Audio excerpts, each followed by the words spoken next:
Le vent souffle sur les plaines de la Bretagne armoricaine. Je jette un dernier regard sur ma femme, mon fils et mon domaine. Hakim, le fils du forgeron, est venu me chercher. Les druides ont décidé de mener le combat dans la vallée, là où tous nos ancêtres de géants guerriers celtes, après de grandes batailles, se sont imposés en maîtres. C'est l'heure maintenant de défendre notre terre contre une armée de cimériens prête à croiser le fer. Toute la tribu s'est réunie autour de grands menhirs pour invoquer les dieux afin qu'ils puissent nous bénir. Après cette prière avec mes frères sans faire état de zèle, les chefs nous ont donné à tous des gorgées d'hydromel.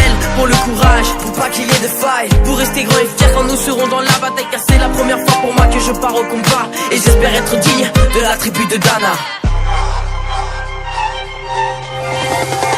Dans la vallée, oh, oh, de Dana, dans la vallée, oh, oh, j'ai pu entendre les échos dans la vallée, oh, oh, de Dana, dans la vallée, oh, oh, des chants de guerre près des tombeaux.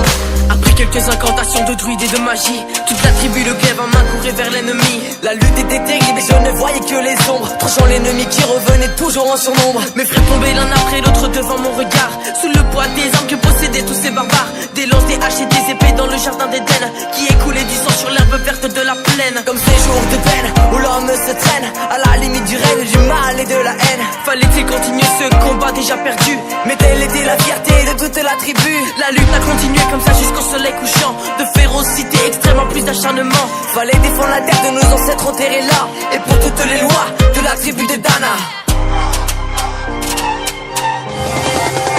Dans la vallée, oh, oh, de Dana, dans la vallée, oh, oh, j'ai pu entendre les échos dans la vallée, oh, oh, de Dana, dans la vallée, oh, oh, des chants de guerre près des tombeaux. Au bout de la vallée, on entendait le son d'une corne, d'un chef ennemi qui rappelait toute sa horde. Avait-il compris qu'on lutterait même en enfer, et qu'à la tribu de Dana appartenaient ces terres? Les guerriers repartaient et je ne comprenais pas tout le chemin qu'ils avaient fait pour en arriver là.